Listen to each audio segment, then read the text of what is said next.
퇴직 후 통장에 0원 찍히자 친구들도 사라졌습니다. 늙어서 겪는 돈의 의외의 현실. 회사 다닐 때는 몰랐습니다. 월급날이 얼마나 큰 안전망이었는지요. 매달 정해진 날짜에 돈이 들어오고 명함 하나만 내밀어도 사람들은 자연스럽게 나를 존중해줬습니다. 점심 약속도 있었고 단체 채팅방은 늘 시끄러웠고 형님, 언제 한번 배워요라는 연락도 끊이지 않았습니다. 그런데 은퇴하고 나면 세상이 조금씩 달라집니다. 처음엔 자유가 좋습니다. 출근 안 해도 되고 눈치 볼 상사도 없고 아침에 늦잠 자도 아무도 뭐라고 하지 않습니다.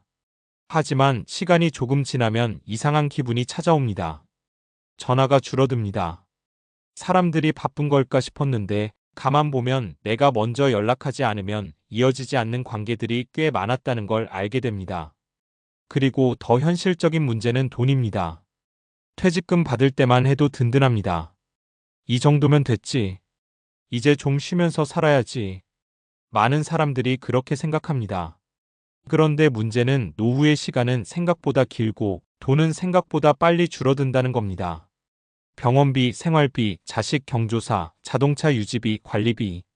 젊을 때는 이 정도쯤이야 하고 넘기던 지출이 소득이 끊긴 이후에는 전혀 다른 무게로 다가옵니다. 특히 무서운 건 돈이 줄어들수록 인간관계도 함께 줄어드는 경험입니다. 이 이야기를 하면 어떤 분들은 너무 냉정하다고 말합니다. 하지만 실제로 은퇴한 많은 사람들이 비슷한 이야기를 합니다.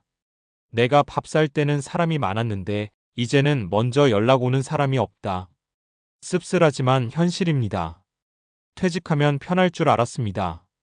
57세에 은퇴한 김성호 씨가 겪는 대기업에서 30년 넘게 일했습니다. 직원도 많았고 거래처 사람들도 늘 그를 찾았습니다. 명절이면 선물이 쏟아졌고 전화도 하루 종일 울렸습니다. 그런데 퇴직 후 1년쯤 지나자 분위기가 달라졌습니다. 처음에는 송별회도 많았습니다. 선배님 없이 회사가 돌아가겠어요? 다들 아쉬워했습니다. 하지만 정작 회사는 너무도 잘 돌아갔습니다. 후배들은 새로운 상사를 중심으로 움직였고 김 씨에게 오던 연락은 점점 뜸해졌습니다. 어느 날 그는 단체 채팅방에서 조용히 나왔습니다. 아무도 이유를 묻지 않았습니다. 그때 처음 느꼈다고 합니다. 아, 내가 사람 자체로 필요했던 게 아니라 내 자리와 역할이 필요했던 거구나. 은퇴 후 가장 힘든 건 돈보다도 내가 사회에서 사라지는 느낌이었다고 합니다. 통장 잔고는 숫자 이상의 의미를 가집니다. 많은 사람들이 노후 준비를 단순히 생활비 계산으로 생각합니다. 한 달에 얼마 필요하고 국민연금 얼마 나오고 퇴직금 얼마나 남았는지 계산합니다. 물론 중요합니다. 하지만 실제 은퇴 생활에서는 돈이 단순한 소비수단이 아니라 심리적 안정감 역할을 합니다. 통장에 여유가 있으면 사람은 덜 불안합니다. 친구를 만나도 마음이 편하고 갑작스러운 병원비가 나와도 견딜 수 있습니다. 반대로 통장 잔고가 줄어들기 시작하면 사람은 생각보다 빠르게 위축됩니다. 괜히 모임도 피하게 됩니다. 오늘은 내가 밥 사야 하나? 괜히 돈 나갈 일 생기겠지. 이런 생각이 들기 시작하거든요. 그러다 점점 사람들을 안 만나게 됩니다. 문제는 여기서 끝나지 않습니다. 사람을 안 만나면 우울감이 커지고 우울감이 커지면 소비 통제도 흔들립니다. 홈쇼핑을 보다가 필요 없는 걸 사고 외로움을 달래려고 술자리가 늘어나고 결국 돈과 건강이 동시에 무너지는 경우도 많습니다.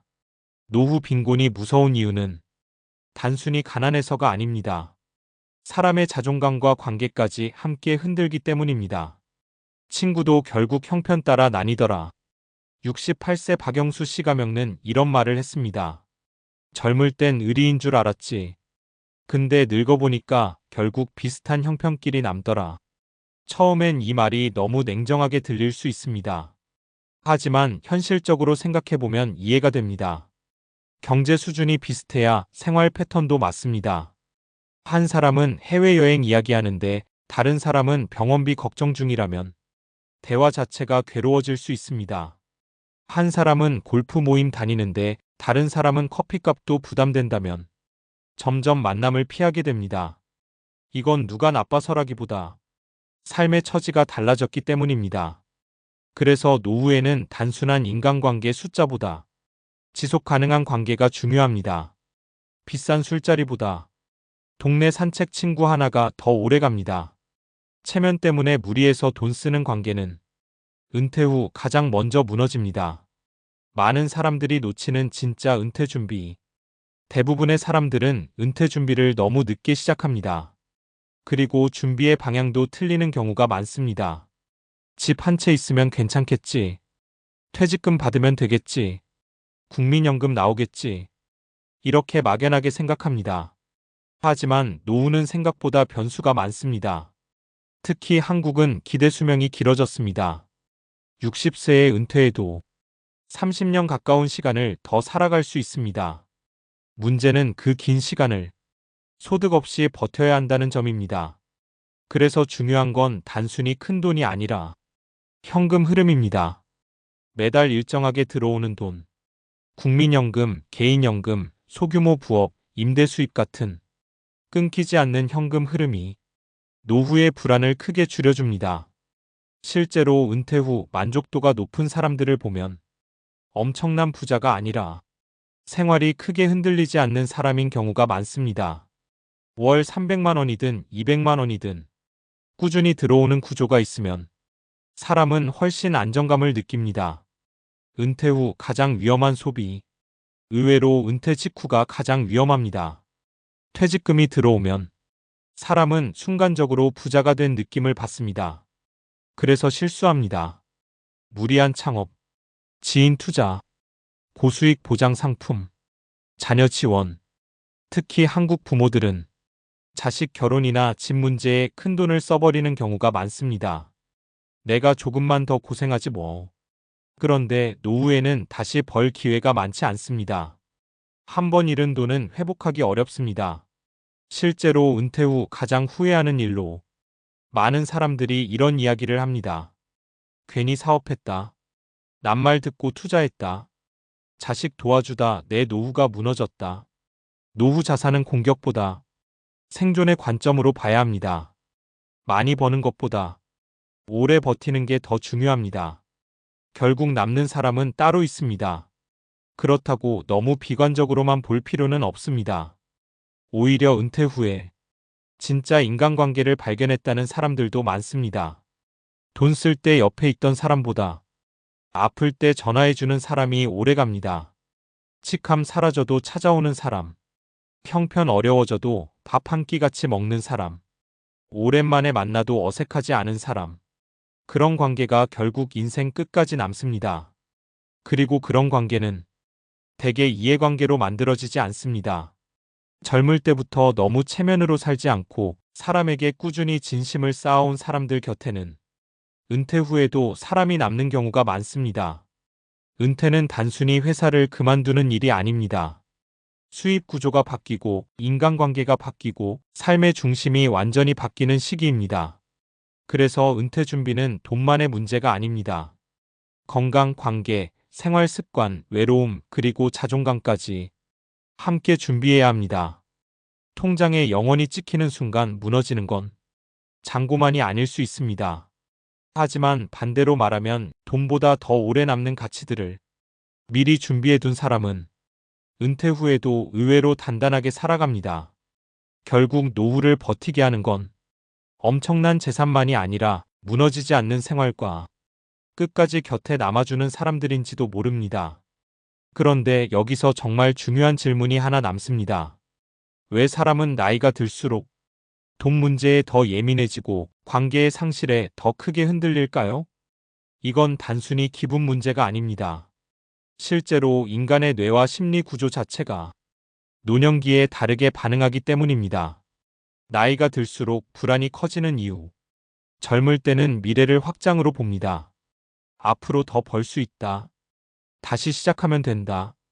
실패해도 만회 가능하다. 이런 믿음이 있습니다. 하지만 은퇴 이후에는 시간이 다르게 느껴집니다. 소득을 다시 만들 기회는 줄어들고 체력은 예전 같지 않고 병원 갈 일은 늘어납니다. 즉, 인간의 뇌가 성장 모드에서 생존 모드로 바뀌는 겁니다. 실제로 행동경제학에서는 사람이 손실 가능성을 느낄 때 얻는 기쁨보다 잃는 고통을 훨씬 크게 느낀다고 설명합니다. 이를 손실 회피 성향이라고 합니다. LX, X 0.88, 2.25X 0.88, X0, X0 위 개념처럼 사람은 같은 10만 원이라도 새로 얻는 기쁨보다 잃는 충격을 더 크게 느낍니다. 젊을 때는 다시 벌면 되지라고 넘길 수 있었던 지출도 은퇴 후에는 생존 문제처럼 다가오는 이유가 여기에 있습니다. 특히 노년기에는 뇌의 스트레스 반응이 더 오래 지속됩니다. 코르티솔 같은 스트레스 호르몬이 장기간 높게 유지되면 불면, 우울감, 기억력 저하까지 이어질 수 있습니다. 즉, 돈 걱정은 단순한 기분 문제가 아니라 신체 건강에도 직접 영향을 미치는 셈입니다. 외로움은 생각보다 위험한 질병입니다. 많은 사람들이 노후에 가장 두려운 걸 물으면 의외로 죽음보다 외로움을 말합니다. 이 역시 감성적인 이야기가 아닙니다. 실제로 해외 여러 연구에서는 지속적인 사회적 고립이 흡연이나 비만만큼 건강에 악영향을 줄 수 있다고 분석합니다. 사람은 원래 공동체 속에서 살아가도록 진화한 존재입니다. 누군가와 대화하고 자신의 존재를 확인받고 사회 안에서 역할을 느껴야 정신적으로 안정됩니다.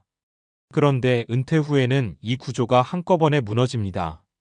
회사라는 공동체에서 나오고 매일 만나던 사람들과 멀어지고 사회적 역할도 줄어듭니다. 특히 남성들이 은퇴 후 우울감을 크게 겪는 이유 중 하나가 관계를 대부분 직장 중심으로 만들어 왔기 때문이라는 분석도 많습니다.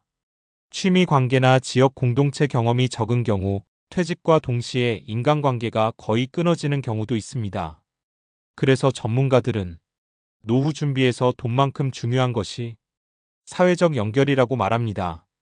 매일 갈 곳이 있는 사람, 정기적으로 연락하는 사람이 있는 사람, 작은 역할이라도 계속 유지하는 사람. 이런 사람들이 노년기 정신 건강이 훨씬 안정적입니다. 실제로 오래 건강하게 사는 사람들의 공통점.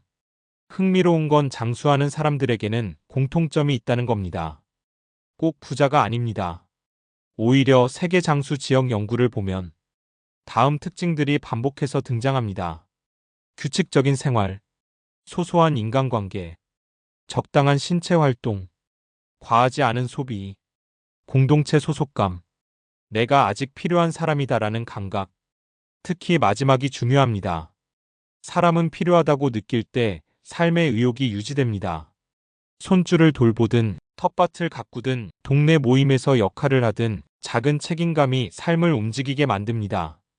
반대로 하루 종일 TV만 보며 이제 나는 끝났다고 느끼는 순간부터 사람은 빠르게 무기력해지기 시작합니다. 노화는 단순히 몸의 문제가 아니라 삶의 의미가 줄어드는 과정과도 연결되어 있기 때문입니다. 결국 은퇴 준비의 핵심은 버티는 힘입니다. 젊을 때는 성공이 중요합니다. 얼마를 벌었는지, 어디까지 올라갔는지, 남보다 얼마나 앞섰는지가 중요합니다.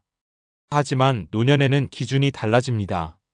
아프지 않고 하루를 보내는 것, 무리하지 않고 생활이 유지되는 것, 전화할 사람이 있다는 것, 그 안정감이 삶의 질을 결정합니다.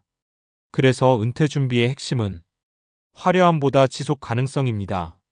무리한 투자보다 안정적인 현금 흐름, 넓은 인간관계보다 깊은 몇 사람, 체면 소비보다 건강관리. 결국 오래 행복한 사람들은 삶을 끝까지 관리 가능한 수준으로 유지한 사람들입니다. 그리고 어느 순간 깨닫게 됩니다. 노후의 진짜 빈곤은 단순히 돈이 없는 상태만을 뜻하지 않는다는 걸요. 아무도 연락하지 않고 갈 곳도 없고 내 이야기를 들어줄 사람도 없는 상태. 어쩌면 그게 사람이 늙어서 겪는 가장 무서운 현실인지도 모릅니다. 그래서 은퇴 준비는 통장 잔고만이 아니라 내 곁에 누가 남을지, 나는 어떤 하루를 살게 될지까지 함께 준비하는 일이어야 합니다.